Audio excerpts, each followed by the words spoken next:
لیکن جو زکوٰۃ کا مقصد تھا وہ حاصل نہیں ہوا۔ زکوٰۃ کا مقصد کیا تھا کہ جس طرح بندہ گھر کی محبت میں گرفتار ہو جائے وہاں سے نکلے رب کے گھر آ جائے، اسی طرح جب مال و منال کی محبت میں گرفتار ہو جائے وہ اپنا پسندیدہ مال جو ہے اس میں سے 2.5% جو ہے وہ خالق کائنات کی بارگاہ میں پیش کرتا ہے۔ اور اکثر لوگوں کو اس میں بڑی کنفیوژن ہوتی ہے کہ زکوٰۃ کا مال کا پیسہ نکالے گی کیسے نکلے گا، ہمیں تو کیلکولیشن بھی نہیں آتی۔ تو یاد رکھیے زکوٰۃ کے نصاب ہے، کچھ نصاب مقرر کی۔ سونا ہے وہ 7.5 تولے ہے، اس کا نصاب ہے۔ چاندی 52.5 تولے ہے، اور جانوروں کی الگ زکوٰۃ ہے، اور زمین کا جو فصلانہ ہے اس کی الگ زکوٰۃ ہے، اس کا نام عشر ہے۔ اگر آپ نے زمین اپنی محنت سے جو ہے اس میں فصل اگائی ہے، اس کو خود اپنے ہاتھوں سے پانی لگایا، موٹر پر لگا یوز کیا، ہینڈ پمپ یوز کیا، پھر تو اس کا زمین کا 20واں حصہ ہے۔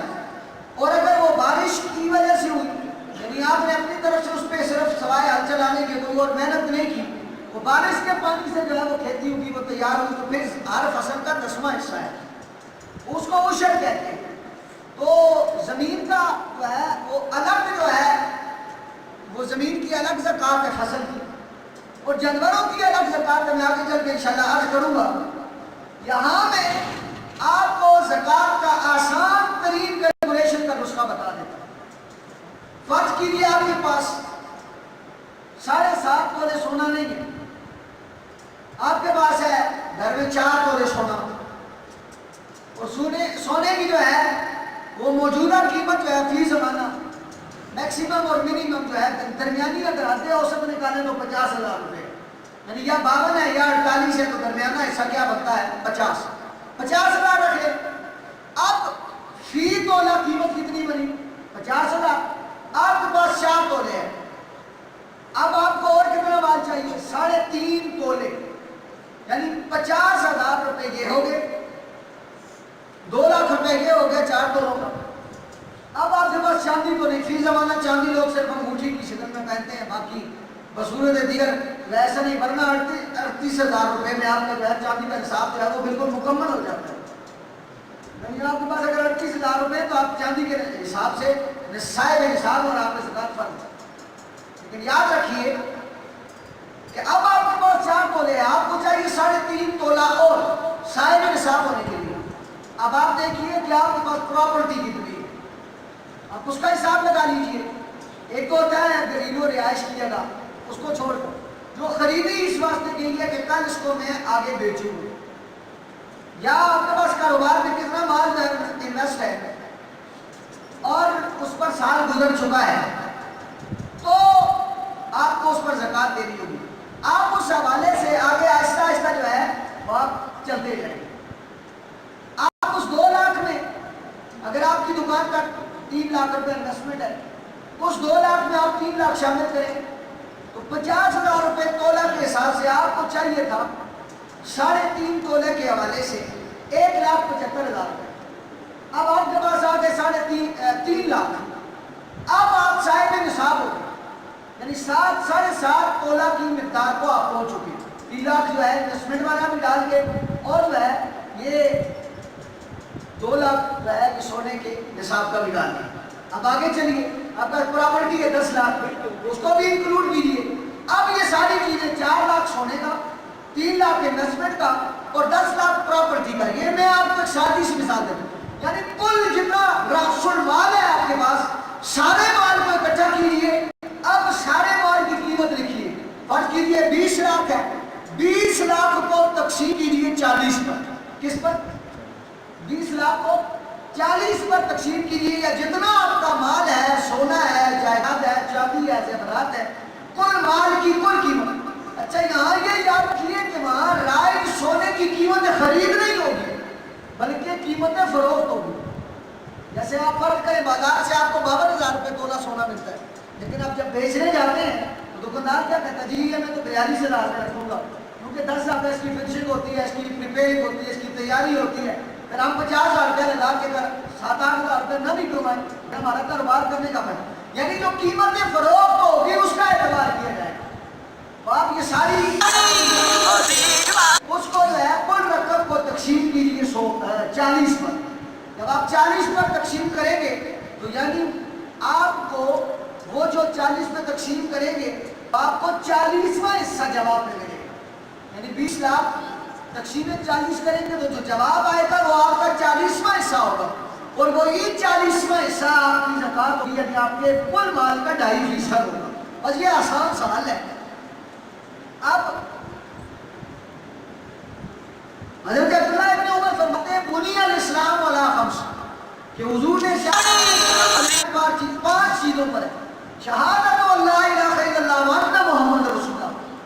پہلی اسلام کی بنیاد کیا ہے کہ گواہی دینا کہ اللہ کے سوا کوئی عبادت کے لائق نہیں ہے اور محمد صلی اللہ تعالیٰ علیہ وآلہ وسلم اللہ کے بندے اور رسول ہیں.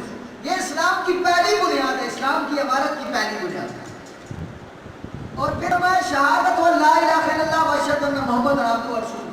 اس کے بعد آگے فرمایا اقام الصلاۃ اور نماز قائم کرنا. نماز قائم کرنا بھی اسلام کی بنیادوں میں سے ہے. اور پھر فرمایا وایتاء الزکوٰۃ اور زکوٰۃ دینا بھی اسلام کی بنیادوں میں سے. یعنی کوئی بندہ اگر زکوٰۃ ادا نہیں کرتا تو گویا وہ بنا عمارت کے اسلام کی بنا بنیاد کے اسلام کی عمارت کھڑی کرنا چاہتا ہے. یعنی فرض کیجیے ایک بندہ ہے, وہ بندہ کہ جی دیکھیے جی میں گواہی بھی دیتا ہوں, میں نماز بھی پڑھتا ہوں, میں حج اور عمرہ بھی کرتا ہوں, لیکن میں زکوٰۃ نہیں دیتا. 4 کام تو کرتا ہوں ایک نہیں کرتا. تو میں سادی سی مثال دیتا ہوں کہ کسی بندے نے 100% بنیاد بنانی ہو تو ہر رکن کو اگر 20% دیا جائے, کوئی بندہ 80% بنیاد بنا لے اور 20% چھوڑ دے اور کہ جی دیکھو جی 80% بنیاد تو بن گئی ہے, اب کیا ضرورت ہے زیادہ بنیاد بنانے کی, کون سی 100% پوری کرنی ہے. تو کیا خیال ہے لوگ اس کو وہ عقل مند کہیں گے؟ لوگ کہیں گے کہ اتنا کچھ خرچ کر چکے ہو, 80% جو ہے آپ خرچ کر چکے ہو اور پھر جو ہے اب باقی جو آپ کا رہ گیا ہے اب آپ اس کو بھی ادا کرو, اب اس کو بھی آپ تیار کرو. تو عرض کرنے کا مقصد یہ ہے کہ اسلام کا ہر رکن جو ہے وہ اپنی جگہ اہمیت اور فضیلت رکھتا ہے. حضور علیہ السلام فرماتے ہیں جو شخص زکوٰۃ ادا نہیں کرتا بروز قیامت خالق کے کائنات جو ہے اس کے مال کو جو ہے اگر اس کے پاس سونا چاندی ہے تو اس سونے چاندی کو خالق کے کائنات سکوں میں مبدل فرمائے گا اور وہ سکے جوڑ کر اس کے بدن پر رکھ دیے جائیں گے. اس طرح 1 روپے کے ساتھ 1 روپے ملا ویسے جوڑ کر اس کے بدن پر رکھ دیے جائیں گے اور پھر وہ اتنے گرم ہوں گے کہ وہ اس کے بدن میں دس جائیں گے اور پھر ان کو پھر کھیلا جائے گا, پھر جہنم کی آگ میں گرم کر کے پھر اس کے بدن کے ساتھ چپکایا جائے گا اور حکم ہوگا کہ یہ وہ مال ہے جس پہ تجھے فخر تھا, یہ وہ مال ہے جس پہ تجھے ناز تھا اور یہ وہ مال ہے جس کو تو بچا بچا کے رکھا. اور پھر فرماتے ہیں اگر کوئی شخص جانوروں کے حوالے سے صاحب نصاب ہے, جانوروں کا میں نصاب ذکر کروں گا, فی زمانہ کسی کے پاس اتنا جانور ہے نہیں ہے لیکن میں نصاب عرض کر دیتا ہوں کہ کسی کو اللہ پاک دے دے, اس کے ہاں کچھ وہی تو نہیں ہے تو شاید اس کو جو ہے نصاب جو ہے وہ معلوم نہ ہو تو ذہن میں رکھ لے. تو جو جانوروں میں صاحب نصاب ہو, جانوروں میں اس کا جو ہے مال جو ہے حد نصاب تک پہنچ چکا ہے, وہ زکوٰۃ نہ دے. محشر میں وہی جانور جو ہے اس کو جو ہے میدان محشر میں اپنے پاؤں تلے رون دیں گے اور پھر جو ہے تگڑے تازے ہوں گے. یہاں تو اگرچہ اس کے جانور لا گئے, فرمایا صحیح تگڑے تازے خالق کے کائنات انہیں بنائے گا اور پھر جو ہے وہ اپنے مالک کو آ کر اپنے قدموں سے رون دیں گے اور کہیں گے ہم ہی ہے وہ کہ جن کے بدلے تو نے رب کی ناراضگی کو مول لیا تھا. آج ہم رب کے حکم ہی سے آج تجھے روند رہے ہیں, کاش کہ تو نے رب کو راضی کیا ہوگا. تو ہماری مائیں میرے بیٹیاں میں زیور کے حوالے سے بیان کر رہا تھا کہ وہ بھی کہتی ہیں رب ناراض ہوتا ہے, ناراض ہو جائے لیکن میرے سونے میں جو سچ ہے وہ خراب نہ ہو. شریعت میں کوئی سزا لگتی ہے تو لگ جائے, لیکن میرا جو ہے وہ زیور جو ہے اس کا کوئی حصہ جو ہے ڈیمیج نہ ہو، کم نہ ہو۔ یاد رکھیے جو خالق کے کائنات کی ناراضگی کو جو لوگ مول لیتے ہیں، اللہ پاک انہیں مزید مہلت نہیں دیتا۔ دنیا کا سب سے بڑا جہاز آج تک بنا ہے ٹائٹینک۔ یہ اتنا بڑا جہاز تھا کہ اس پر 600 خاندان آباد تھے۔ کتنے؟ اور 3 یا 4 کہتے ہیں اس پر بیل جو ہے ہوائی اڈے تھے کہ جہاں سے جہاز جو ہے فلائنگ بھی کرتے تھے، جہاز اترتے بھی تھے۔ جب یہ بنا نا، سمندر میں اتارا گیا تو جہاز کا جو مالک تھا اس نے کہا میرے اس جہاز کو خدا بھی اب غرق نہیں کر سکتا۔ اس نے یہ تکبرانہ بات کہی۔ ابھی وہ اپنا آزمائشی سفر ہی طے کر رہا تھا کہ سمندر میں ایک برفانی تودا اس سے ٹکرایا اور وہ 2 ٹکڑے ہو گیا۔ آج تک اس جہاز کا کوئی حصہ جو ہے پورا مکمل جو ہے وہ سمندر سے نکال ہی نہیں سکے۔ تو نہ جا اس کے تحمل پہ کہ بے ڈب ہے گرفت اس کی، ڈب اس کی دیر گیری سے کہ سخت ہے انتقام اس کا۔ جب وہ بخشنے پہ آئے تو موسیٰ کی امت کا ایک گنہگار ہے، حضرت موسیٰ علیہ السلام کے زمانے میں کاٹ پڑ گیا۔ جیسے آج ہمارے زمانے میں ہمیں فیس وقت جو ہے بارشوں کی ضرورت ہے لیکن بارش ہو نہیں گئی۔ وجہ کیا ہے؟ ہمارے اجتماعی گناہ جو ہے وہ بہت زیادہ ہے۔ آپ کے کیا ہے؟ آپ دیکھ لو گے میں گناہگار ہوں، مجھ جیسے گناہگاروں کے گناہ زیادہ۔ اس وقت بھی موسیٰ علیہ نبینا کی امت پر پاک سالی مسلط کی گئی تو موسیٰ علیہ السلام نے عرض کیا مالک کیا وجہ ہے بارش نہیں ہو رہی، میں دعائیں مانگ رہا ہوں۔ کہا موسیٰ تیری امت میں ایک بندہ ایسا ہے کہ اگر جب تک وہ تیری امت میں رہے گا دعا قبول نہیں ہوگی۔ اچھا موسیٰ علیہ نبینا نے پوری قوم کو جو ہے میدان میں اکٹھا فرمایا، سارے لوگوں کو اکٹھا فرمایا اور اکٹھا فرمایا تم میں سے جو گنہگار ہے وہ اس جگہ سے نکل جائے۔ جو گنہگار ہے وہ اس بستی کو چھوڑ کر چلے جائے، اسے کہا کچھ نہیں جائے۔ اب جو گنہگار تھا نا جو بندہ، اس نے دل ہی دل میں خالق کے کائنات سے تار جا دیا۔ کتنا آسان ہے رب کو مانا، لیکن ہم دنیا والوں کو تو منا دیتے ہیں، ان کے قدموں پڑھتے ہیں، ان کی منتیں چاپلوسیاں ٹیسیاں کرتے ہیں۔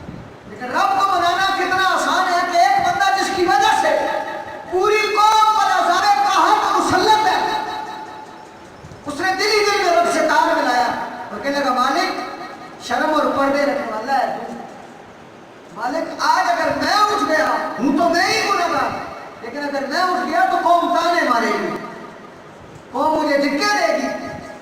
مالک میں تیری بارگاہ میں عرض کرتا ہوں مالک میری توبہ قبول فرما، مالک میں یہ تجھ سے التجا کرتا ہوں، آج کے بعد گناہ نہیں کرتا۔ اب اس نے ادھر سچی توبہ کی، ادھر سے چھم چھم بارش برس گئی۔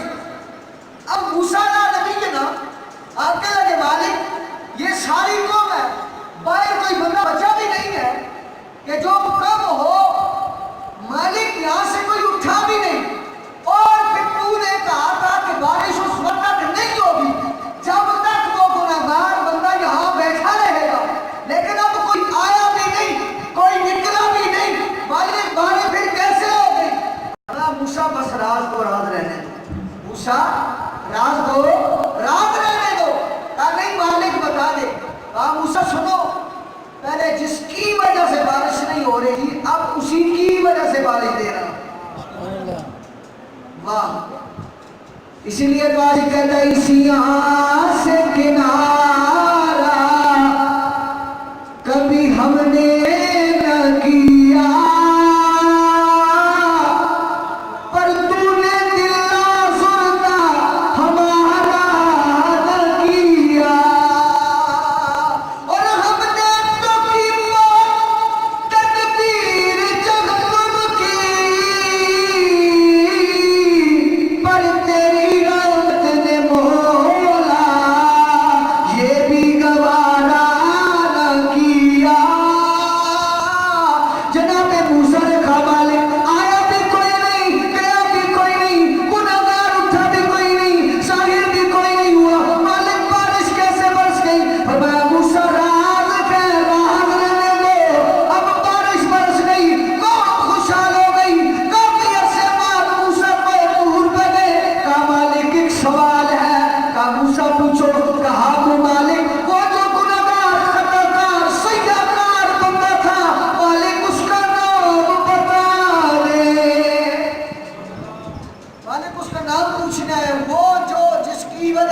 بارش نہیں ہو رہی تھی. خالق کے کائنات نے بڑا پیارا جواب دیا. کہا موسیٰ جب اس کی اور ہماری صلح نہیں ہوئی تھی ہم نے اس وقت اس کا پردہ چاک نہیں کیا. اب تو وہ ہمارا سجن ہے, اب تو ہمارا ولی ہے, اب تو ہمارا دوست ہے, اب تو ہمارے قرب والا ہے. تو دوستان گرامی قدر حضرت عارف کھڑی نصیب آپ کی نشیدی کی. آپ کہتے ہیں ایک گناہ جے ماں پیو بیکھن, ایک گناہ جے ماں پیو بیکھن تے دیور بیس نکالا, لاکھ گناہ میرا اللہ بیکھے پر پردے پاونے والا. یہ خالق کے کائنات نے جو ہمیں زکوٰۃ کا کانسیپٹ اور نظریہ دیا ہے, اس کی وجہ یہ ہے کہ بندے کے پاس جتنا بھی مال ہو اس کی مثال یوں سمجھ لیجئے کہ بہت بڑا تالاب ہو, اس کے دونوں طرف ایک طرف سے ادخال کا رستہ ہو, دوسری طرف سے خروج کا رستہ ہو. یعنی ایک طرف سے پانی آتا ہو, دوسری طرف سے پانی جاتا ہو. وہ پانی کبھی بھی گندا نہیں ہوگا, لیکن چھوٹے سے چھوٹا بالٹی اور ٹب بھی ہوگا, اس میں سے اگر پانی ڈالنے اور نکالنے کا عمل نہ ہو تو وہ پانی کھڑے کھڑے کیا ہو جاتا ہے, ناپید ہو جاتا ہے. ناپاک نہ بھی ہو تو کم از کم وہ بدبودار ضرور ہو جاتا ہے, وہ اپنا جو ہے وہ ذائقہ ضرور تبدیل کر دیتا ہے. اور ویسے بھی سائنس یہ کہتی ہے کہ پانی جو ہے, پانی کا ایک مالیکیول دو چیزوں سے مل کے بنتا ہے. H2O ہائیڈروجن کے جو ہے وہ دو مالیکیول اور آکسیجن کا ایک مالیکیول. اب زیادہ دیر پانی جو ہے وہ پڑا رہے تو اس میں سے ہائیڈروجن جو ہے وہ بھی نکل جاتی ہے, آکسیجن بھی نکل جاتی ہے.